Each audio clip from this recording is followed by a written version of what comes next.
Hi everybody, I'm Holly Delaney here today with Elrawd MaClearn. He is running for Santa Barbara clerk, recorder, and assessor, and we've got some questions for him. First of all, why are you running? Running for office in anywhere has got to be the hardest thing. Thank you, Holly, for coming out asking me these questions. And yes, I ran for office in 2020. And after that election, I said to myself, I don't think I'm ever going to run for office again. And here I am. So there are some compelling reasons to why I'm actually deciding to throw my hat in this race and run. So going back to that 2020 election, after I ran, a lot of questions were raised about the honesty and integrity of that election.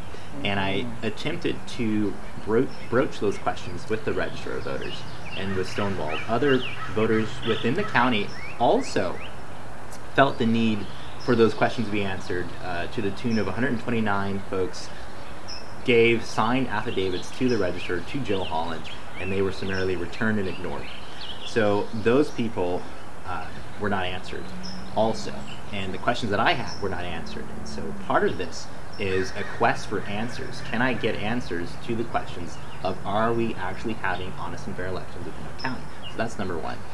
Secondly, I've had a lot of experience helping out and working at the Register of Voters. Since I've been 18, I've worked managing a polling place. How old are you now? Do you mind me asking? I am 29. Okay. So it wasn't just yesterday. No. You get a lot done. Yeah. Years, so fine. I then became a supervisor, managed a precinct, and my goal even back then, because this question of election integrity and honesty in the elections has been an age-old question. I mean, we can go back to 2016 with the Russian hacking. We can go back further to the 2000s with Al Gore and George W. Bush. So these questions are not something new. And with a public office, there are questions that have to be asked and have to be answered publicly. So the rejection of these questions by the office and their refusal to be transparent has compelled me to run for this office, I would say. If you were sitting in office and people asked those questions, you would answer the questions? Most definitely. Most definitely. Oh, actually answer the questions. Of course. It's a public office, meaning that it's for the public, and what's done within the office should be public. And you were voted in. Yes. You're not a bureaucrat. You're No. voted in person. I am voted into this office, and I'm supposed to represent the electorate. And if they have a feeling of disenfranchisement, then it's my job and responsibility to make sure that by whatever means necessary, they are more comfortable and honesty and transparency can be restored. Okay. So, tell us a little bit about some of the qualifications that you bring to the job. Some of my qualifications are, number one, I would say, and most importantly, is integrity. Because ability plus knowledge minus that integrity equals corruption. And having the ability to do something doesn't mean you're going to do it right. For example, Bernie Madoff was a brilliant financier, but he lacked that integrity, and because of that, he scammed people out of billions of dollars. Billions, yes. And it was kind of part of some of the reasons why the economy crashed in 08. So I would say, number one, I bring integrity to the office. Knowledge is easily gained, I would say, and I graduated with a degree in biology from UCLA. Wow. And I currently work for the county public health department as a health inspector. And additionally, I work on the planning commission for the city of Toledo.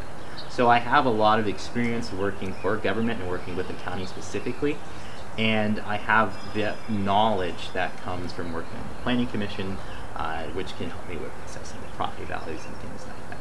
Do you feel it's hard to conduct yourself with integrity? Are there places where you're asked shifty things? I mean, have you ever been approached by like nefarious questions about your job, and if you could kind of lean a certain way or something like that?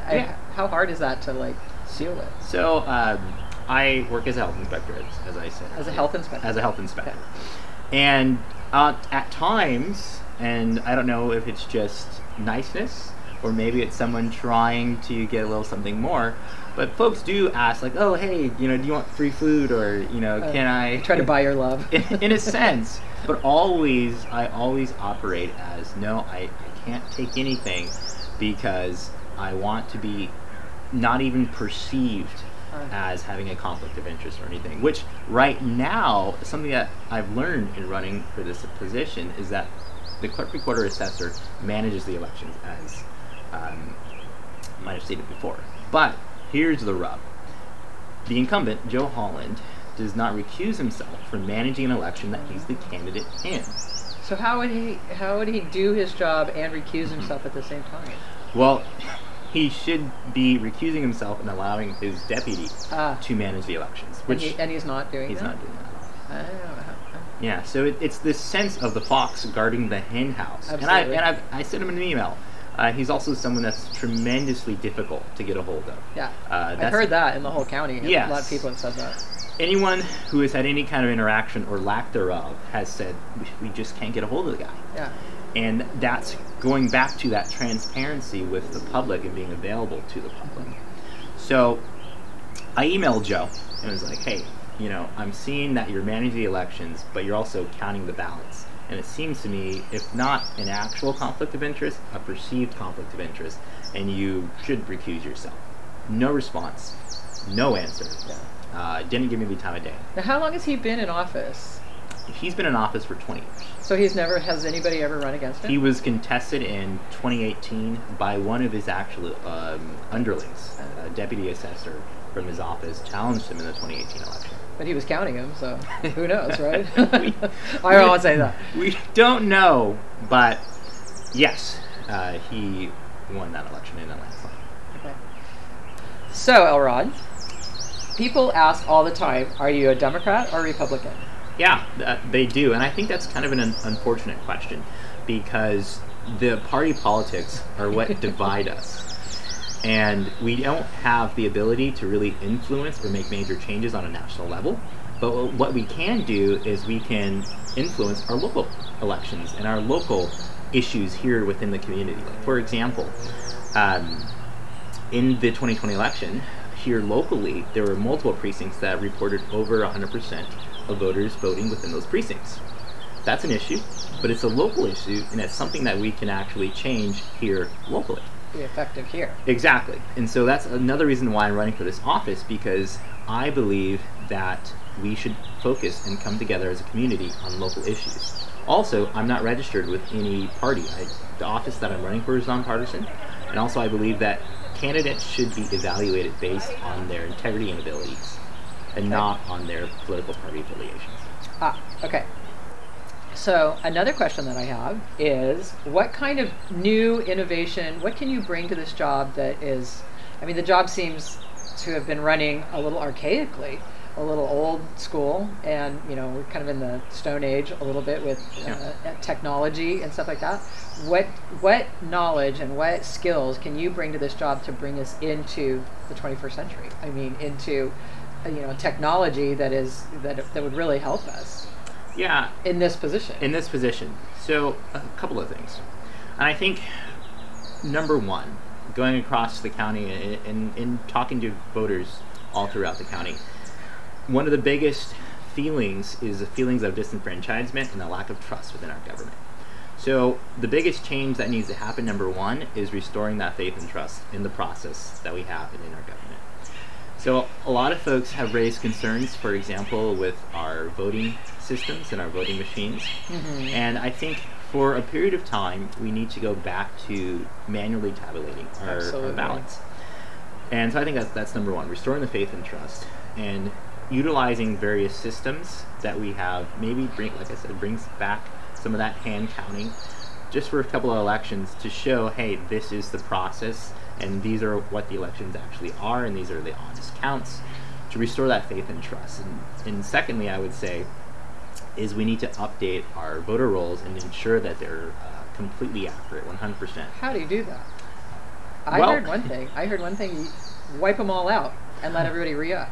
We could do that. Why not? That is a drastic step. However, super easy. You run the risk of taking away, coincidentally, someone's suffrage, possibly. What does that mean? Suffrage means the ability for someone to vote. So if you wipe out the entire voter roll and say, okay, everyone now must re-register. There are some people who may not actually get that information, and they might miss the opportunity to vote in an election. So we do have to be careful of completely wiping out a system. I think it's a great method, but it would have to be done in kind of a stepwise format so that people are able to vote in an election and not actually be Is that something you completely would cut off. be up for? I would be up for that. Yeah. As I said, is that something we would all have to vote on, or no? That is within the purview of the office. Huh? However, as I said, you're going to run into some legal challenges. So you would do it like surgically? Yes. But you still think it's a good idea? I think it is a good idea. But as I said, you don't want to run the risk of disenfranchising or removing the suffrage of a voter. What about voter ID? Voter ID is something that's very important. Very, I feel, but I'm not running for office. However, it's a state law that doesn't require voter ID. Now, you could, for example, if someone shows an ID, you could check their address, but you can't actually require the ID. Oh, seems fishy. There's a lot of nuances to it. And unfortunately, within this office, I cannot change that. I have to abide by the laws. Okay. Which is another thing that I would say is the incumbent Joe Holland has acted extrajudicially at times. What do you mean? So he's acted outside the law or has chosen not to enforce various laws because he didn't agree with them. For example, in the San Ynez Water District, there were 2 candidates who didn't own property within the district, which is required by the elections code, that for them to run for that office. This time, or back in 2018. Okay. In the 2018 election, he put 2 candidates on the ballot who were not actually... He allowed 2 candidates to be on. Well, he knew that they didn't own property. Okay. And as I said, the office of the registrar is the one who puts candidates on the ballot. Okay.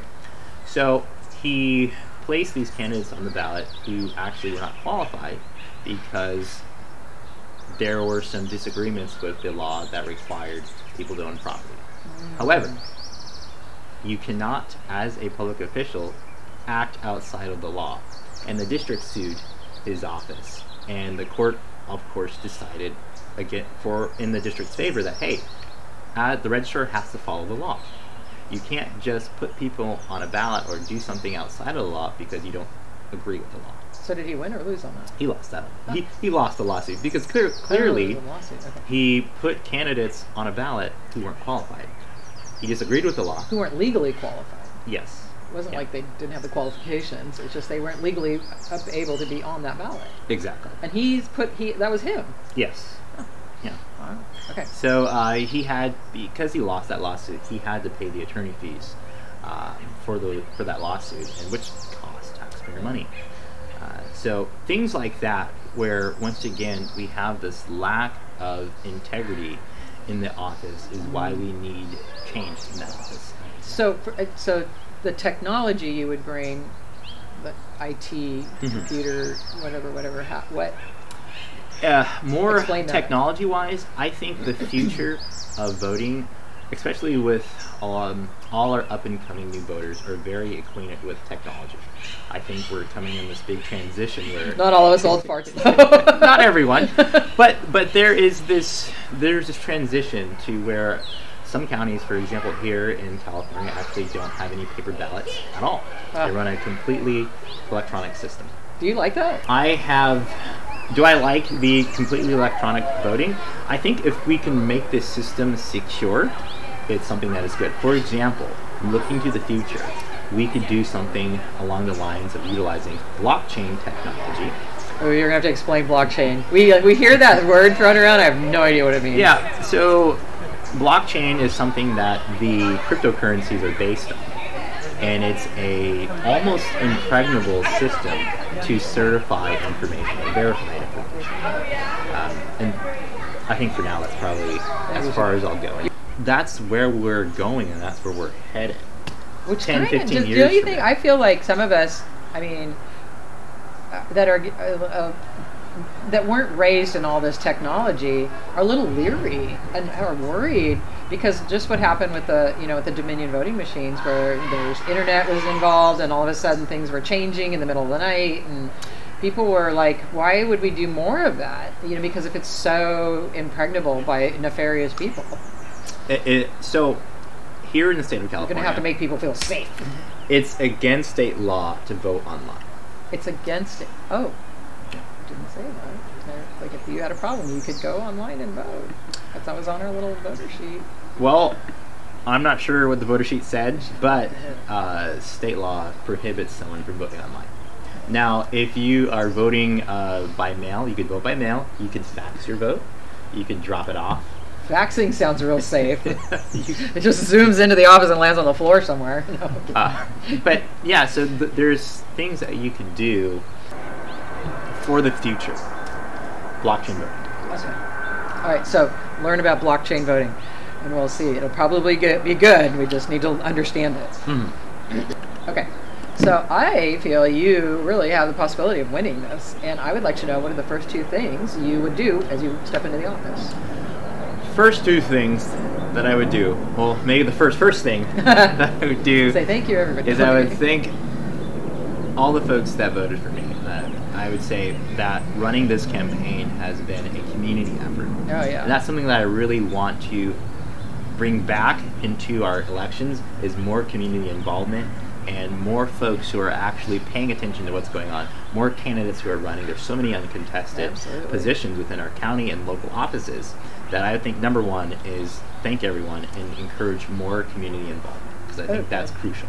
If we really want to make differences, the community has to come together and make those changes. So that's the first thing.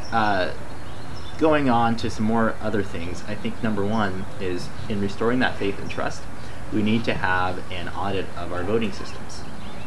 And as you said, that there are some concerns. For example, I know we utilize Dominion machines, and if people are uncomfortable with that, I think it's the responsibility of the office to audit them. Yes. Just if not for the sake of showing people that these machines are accurate and they cannot be hacked. If not for that only, but also to show, or maybe there are some issues, maybe there are some weak points in these systems. So audit the machines. Secondly, what I think needs to be done in the office is to audit the voting systems. Okay, yes. We have a lot of voters who are concerned about the voting machines that we utilize, and I think to restore that trust, we need to do an audit. Okay. There might be some issues, there might be some weak points in the system, but I think solely for the sake of restoring that trust within our office and for the process, an audit needs to be done. And thirdly, what I would say is immediately start working on a method and a process to ensure accuracy within our voter rolls. There are various governmental agencies like the DMV or the USPS that work with the registrar's office, and I want to make sure that those communication lines are very clear and the information is being transmitted very quickly. If someone's moved or if someone has changed their name or other kind of registration information, that needs to be updated rapidly. Okay, and that's something when you sit in that office, you're able to do that? I'm 100% able to do that. Okay. And mostly because right now we have vote-by-mail ballots, and everyone gets a ballot in the mail to their home. And it's a tremendous waste to be sending ballots to people who are deceased or who have moved. Just for that paper and cost alone, it's a tremendous waste to the county. So does everybody just get a ballot just because they live in Santa Barbara County? No, every active registration receives a ballot. Not every person. So they get one in the mail. What if they want to go and vote in person? Then there's two ballots. I mean, they'd have to surrender one, and then they get the second one. But then it's like, why are they getting them in the first place if they never asked for them? Is that what you're saying? State law requires that every active voter registration or every active voter receives a vote-by-mail ballot. So it's not about whether you want it or not. And we still need that now that we're kind of on the other side of COVID? I don't think we necessarily need that, but the state believes it's going to encourage more voting. So it's not necessarily something that I double agree voting. Okay. It's not something that I agree with. But what happens is you take your vote-by-mail ballot and you surrender it either in person at the elections office or in person at the polling place, and it's the responsibility of the registrar to destroy that vote-by-mail ballot and issue you another ballot to vote in person. Okay, you said 2 places, at the polling place or the... At the elections office. Elections office. Is that Joe Holland? That is Joe Holland's office. So all these people, you want to go to that office? Yes. Ah, yeah. Okay. Good to know. Joe Holland's not the one that's accepting the ballots, it's the staff. Okay. And they're the ones that receive it and count it. So they just take the envelope, and then that envelope, in the sealed envelope, goes somewhere. They don't open it right there. They don't open it right there. At the end of the day, they will run it through the Dominion voting machine? Yes. Ah, okay. So those are your 2 things you would do, or 3 things actually, that as walking right into the office. Do you have any other favorite things that you kind of want to be able to address that outside of that? I want to make the office 100% transparent. When that transparency is a word we throw around, what does that mean? It means communicating with the voters. So they can ask you a question, you would answer it. Exactly. Okay. I would say. And if they wanted to look at your books? Go for it. Anybody can open up your bookkeeping and look at it? Could you now with Joe Holland in there? No, and there's various processes for that. There's Public Records Act requests that someone can do.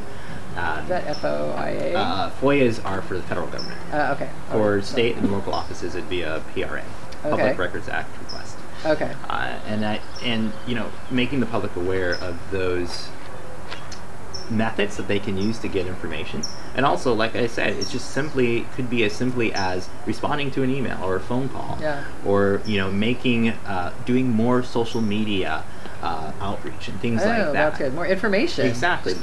Teaching people how the office even works. Exactly. That would be great. And with that transparency, my hope is that more people will feel comfortable and more people will get involved.